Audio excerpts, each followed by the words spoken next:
What's going on, favorite followers? Welcome back, and let's go over this review. If you haven't subscribe already. Hit the notification button so you can be notified for any content. So here we have John Walker right after he just killed one of the Flag Smashers. Wrongfully, because he wasn't the one that killed Battlestar, but nevertheless, let's go ahead and see what happens next.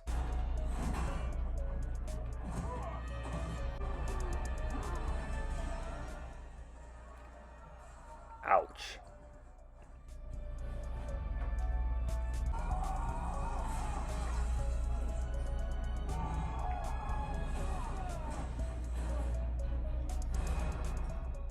What a heck of an intro, right, to the Falcon and Winter Soldier. It actually lived up to the preview. I'm glad they did that. So we find ourselves with Falcon and Torres, and basically Falcon leaves the damaged suit with him. So, it just leaves something open for what's about to come, right? Then we find ourselves back in DC, where actually John Walker is about to face the jury in some sense, I guess, quote unquote, right? These lame boardmen right here. But he's arguing the fact that he was trained to do what they told him to do. And they pretty much left him hanging. Yeah, you can be like, well, he's a jerk and he did what, he went overboard, this and that. But right there, he shows his Medal of Honor. It's a guy that's fully badged up, and he's done a lot of great things for his country. But now he's left to dry. And then we have here, quote unquote, Madam Hydra, Contessa Valentina Allegra de la Fontaine, right? She's gonna be a major player for the next phase that's coming up. I don't know if anyone had Agatha the Heartless vibes, but she gives him a blank card and basically tells him to answer the dang phone when it's needed. So we find ourselves back over here at the refugee camp. They're going over checking out that no one's longer there because the GRC had removed them and basically for harboring terrorists. Then we find Zemo finally where he actually went and escaped to with Sokovia to honor the actual the memorial from the deaths of the Sokovians. Then Bucky confronts him, basically shows him that he's no longer the same killer and lets him go, but he releases him to the Wakandans to take him. And they said that they're actually going to take him to do the rest of his life over there at the raft, and you've seen the raft in Civil War. So we find Falcon visiting Isaiah Bradley. I'm going over his stories to find out what went wrong. If you didn't know, Isaiah Bradley is actually the grandfather to Patriot from the Young Avengers. It's a good story. And then next, we actually find John Walker talking to the family of Battlestar, going over, and they're basically saying, did you kill the person that actually killed my son? And he says yes. He didn't have to lie, but he went to deep end already, so he's already in a pickle with this. But John Walker really believes he is Captain America, and he doesn't want that stripped at all from him.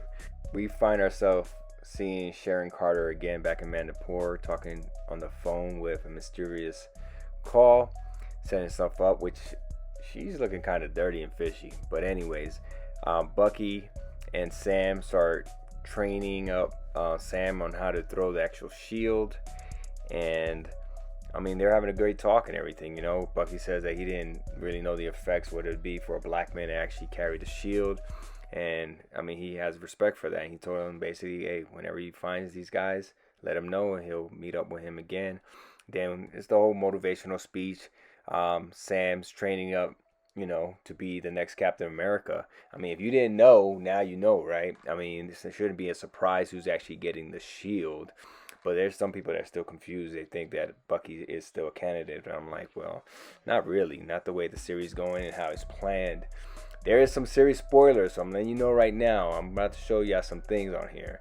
But so we find GSP, his character at Batrock, that comes to meet up with these guys in the park, which is actually in New York, giving them some weapons. And he was actually the one talking to Carter on the phone, which kind of makes you wonder who's the power broker, right? But she's right here. She's activating all the sleeper cells for the Flag Smashers, and then they find themselves in New York, and this is where they're holding this meeting right now, trying to discuss what they're gonna do with these refugees and all this stuff. And that guy right there, he was in the park, so he's activates and let them in. And we'll find out in the next episode, the last episode, And here's the big reveal right here. Sam opens the box that he got from Bucky, that the favor he asked from the Wakandans, basically to make him a new suit. You can see the expression on his face. I warned you. Here's the reveal. That's what he looks like. So there we have John Walker at the end of the end credits working on his shield. It started off kind of like Iron Man-ish, right? But he's believes he's Captain America, and he's about to prove it. So he puts his medal of honor on the shield and everything. I mean, this man is, in his mind, he is Captain America. So I'm pumped and excited to see what's about to transpire over there in New York City when all of them clash heads. There's another reveal of what he may look like as U.S. Agent from one of the Marvel Legends. I'll show you right now. But nonetheless, thanks for listening and going over the recap. And let's hope for a great finale for episode 6. And like always, stay faithful.